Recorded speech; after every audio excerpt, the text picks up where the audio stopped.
کوئی بھی قوم، کوئی بھی مخلوق اگر اس کے سہولت کی اور اس کے مقصد کی اور اس کے آرائش کی تمام چیزیں اگر اسے مل جائے، وہ قوم ترقی نہیں کر سکتی ہے، تنزلی کی طرف جا سکتی ہے، وہ تباہ و برباد ہو سکتی ہے۔ قومیں وہ زندہ رہتی ہے جو چلنا جانتی ہے، جو مشقت کرنا جانتی ہے، جو جد و جہد کرنا جانتی ہے، جو اپنے حصے کا کنواں کھودنا جانتی ہے، جو اپنے کھانے کے لیے پیڑ اور پودے لگانا جانتی ہے، جو قوم محنت کرنا جانتی ہے اور جو پریشانیوں کو، مشقتوں کو، حالات کو جھیلتی ہے، وہی قوم آگے بڑھتی ہے اور اسی کی نسل آگے چلتی ہے۔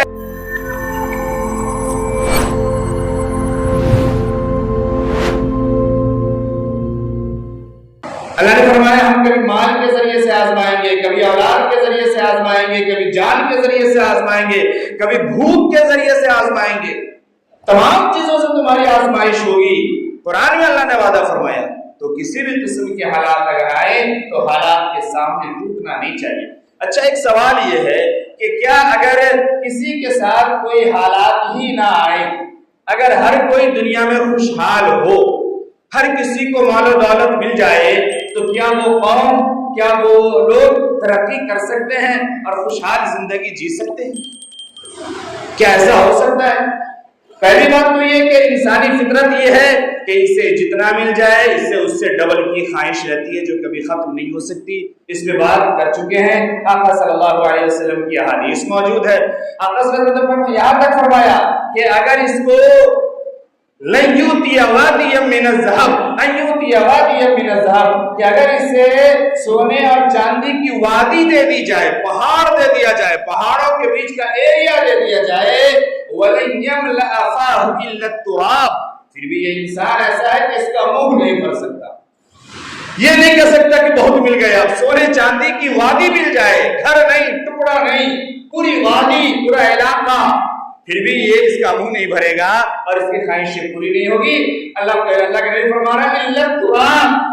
اس کے منہ کو مٹی ہی بھر سکتی ہے، یعنی یہ خاک میں مل جائے گا، مر جائے گا، قبر میں چلا جائے گا، تب جا کے اس کی خواہشیں پوری ہوگی اور اس کا منہ بند ہوگا۔ ورنہ 1000 ملے گا، 100 لاکھ کا دماغ لگا لے گا، لاکھ ملے گا 10 لاکھ کا دماغ لگا لے گا، اور 10 لاکھ بہانے کی کروڑ کا دماغ لگا لے گا، چلتا رہے گا، رکنے کا نام نہیں ہے۔ سوال یہ ہے کہ کیا اگر معاشرے میں مان لیا جائے کہ ہمارے محلے میں، ہمارے معاشرے میں ہر کوئی اکول ہے، مان لیجئے مثال کے طور پہ کہ سب کے پاس 2 منزل کا مکان ہو گیا، مان لیجئے کہ سب کے پاس گاڑی ہوگی، مان لیجئے کہ سب کے بینک بیلنس ہو گئے، ایک ایوریج رکھ لیجئے کہ 5 لاکھ روپے سب کے پاس ہے، ایک ایوریج رکھ لیجئے، کیا محلے میں سب لوگ اچھے ہو جائیں گے؟ سب لوگ نیک ہو جائیں گے؟ اللہ کی فرما برداری کرنے لگیں گے، گناہوں سے بچنے لگیں گے، لڑائی جھگڑا ختم ہو جائے گا، لوٹ کھسوٹ ختم ہو جائے گی، چوری بےمانی ختم ہو جائے گی؟ کیا ایسا ہو سکتا ہے؟ نہیں ہو سکتا، نہیں ہو سکتا۔ ایک رپورٹ میں نے پڑھی تھی، آپ کو سناؤ، اس سے آپ کو شاید بات سمجھ میں آئے۔ 1970 کے اندر، 1970 میں امریکہ کے اندر ایک جو ہے ماہر حیاتیات، جسے ہم کیا کہتے ہیں ہندی والے، جیو وگیان پر جو ریسرچ کرنے والا ہو، اس کا ماہر حیاتیات، اس نے ایک رپورٹ پیش کیا اور دنیا کو حیران کر دیا۔ 1970 میں یہ کہانی شروع ہوئی چوہوں سے اور آ کے ختم ہوئی انسانوں پر۔ کہانی یہ تھی کہ کیا اگر سب چیز دے دی جائے، اگر مخلوق کو، اگر اس انسان کو یا کسی بھی مخلوق کو سب چیز اس کے مطلب کی مل جائے، اگر ایک کتے کی جو ضرورت ہے، ایک چوہے کی جو ضرورت ہے، ایک گائے اور بیل کی جو ضرورت ہے، اسی طریقے سے کہانی کی ختم انسان پہ ہوتی ہے۔ آپ کہانی سنیں گے بات سمجھ میں آ جائے گی، آپ رپورٹ میں بتا رہا ہوں آپ کو۔ تو کیا اگر سب کچھ مل جائے تو انسان ترقی کرے گا،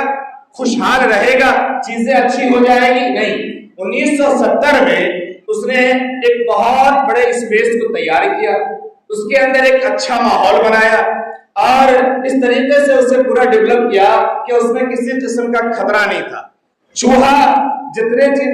طریقے کی چیز کھاتا ہے، ان تمام کھانے کا انتظام اس نے کیا، روٹین کے ساتھ کیا، پورے کو اچھی طرح سے بنا دیا جو ایک چوہوں کی فطرت میں ہوتی ہے، چونکہ وہ جیو وگیان کا ماہر تھا، سب کچھ کیا اور پورے کوئی خوف نہیں، کوئی خطرہ نہیں، چوہا کو کوئی کوا اٹھا کے نہیں لے جائے گا، کسی سانپ کی انٹری نہیں ہو سکتی، کوئی بلی وہاں نہیں جا سکتی، کوئی خطرہ نہیں۔ کھانے کا بھی خوب انتظام، رہنے کی بھی تمام انتظام، اور ہر آشائش کی چیزوں کے بعد اس نے صرف 4 جوڑے چوہوں کو چھوڑا، 4 جوڑے چوہوں کو چھوڑا کہ دیکھتے ہیں کیا ہوتا ہے، اس کے لیے ہر چیز اس میں موجود ہے۔ 4 جوڑے چوہے جب اس کے اندر گئے، دیکھا کہ یہاں تو تمام چیزیں، یہ کہہ لیجئے کہ چوہوں کی جنت بنا ڈالی، سب کچھ، کوئی خطرہ نہیں، کوئی خوف نہیں، کھانے کا سامان، پینے کی چیزیں، رہنے کی جگہ، کسی سے کوئی لڑنا نہیں، کوئی جھگڑنا نہیں، کوئی محنت نہیں کرنی ہے، سب موجود ہے تمام چیزیں، کچھ نہیں کرنا۔ رپورٹ میں یہ لکھا ہے کہ شروعات کے دنوں میں کچھ دنوں تک اور پھر کچھ مہینوں تک عجیب و غریب طریقے سے اس کے نسل میں بڑھوتری ہوئی۔ چوہوں نے خوب موج کیا، خوب مستی کی، کچھ محنت نہیں کرنا ہے، کہیں جانا نہیں ہے، کسی کا خطرہ نہیں ہے، کچھ بھی نہیں ہے، بڑی تیزی سے اس کی نسل میں بڑھوتری ہوئی۔ اور پھر لکھا آگے کہ 315 دن کے بعد ایک عجیب و غریب چیز پھر سامنے آئی۔ 315 دن کے بعد یہ دیکھا کہ اچانک سے اس کی افزائش ختم ہو گئی، اس کے یہاں بچے پیدا ہونا بند ہو گئے ان چوہوں کے یہاں۔ اب اس کے یہاں آپس میں لڑائی جھگڑے ہونے لگے، چوہوں نے بے مقصد زندگی گزارنا شروع کر دی ہے، یہاں تک اس کے اندر دشمنی پیدا ہو گئی آپس میں کہ ایک دوسرے کو کھانے لگے ہیں اور کاٹنے لگے، جبکہ کھانے کی تمام چیزیں اپنے روٹین پہ موجود ہے، کچھ بدلا نہیں ہے، ماحول کی تمام چیزیں ویسے ہی موجود ہے، تمام سہولتوں کے باوجود 315 دن کے بعد اس کی پیدائش ہو گئی، اس کی نسل کی افزائش شروع گئی، آپس میں حسد ہو گیا، جلن ہو گیا، پورا جو اس کا ڈھانچہ تھا معاشرے کا، اس کے چار جوڑوں کے اور اس کے اولادوں کے رہنے کا، وہ سب تباہ ہو گیا۔ کسی نے حملہ نہیں کیا، چوہے وہاں پہ بلی نہیں پہنچی، سانپ وہاں نہیں پہنچا، اسی طریقے سے کوئی چیل یا کوے نے اسے چوچا نہیں مارا، اپنے پنجے میں نہیں دبایا، کھانے کی کوئی کمی نہیں آئی، کوئی آفات، کوئی مصیبت اس پہ نہیں آئی، لیکن وہ اپنے ہی آشائش کی وجہ سے، آرام کی وجہ سے، سہولت کی وجہ سے ڈپریشن کا شکار ہو گیا، ایک اکیلا رہنے کا شکار ہو گیا، اکیلا زندگی جینے لگے۔ کچھ چوہے اس میں موجود لیکن بے مقصد زندگی، وہ کسی سے لڑتا بھی نہیں، اس کی افزائش نسل بھی نہیں ہو رہی ہے، کسی سے اس کا کوئی تعلق نہیں، اکیلا پن،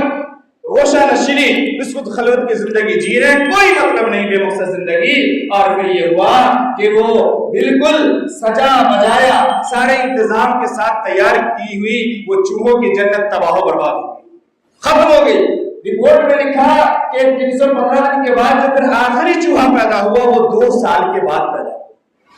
اور پھر وہ بھی مر گیا، کوئی اس کو سنبھال نہیں پایا، جبکہ تمام چیزیں اس کی موجود تھی۔ اور یہ اس طریقے کا تجربہ، اس کا نام تھا جان کیلن،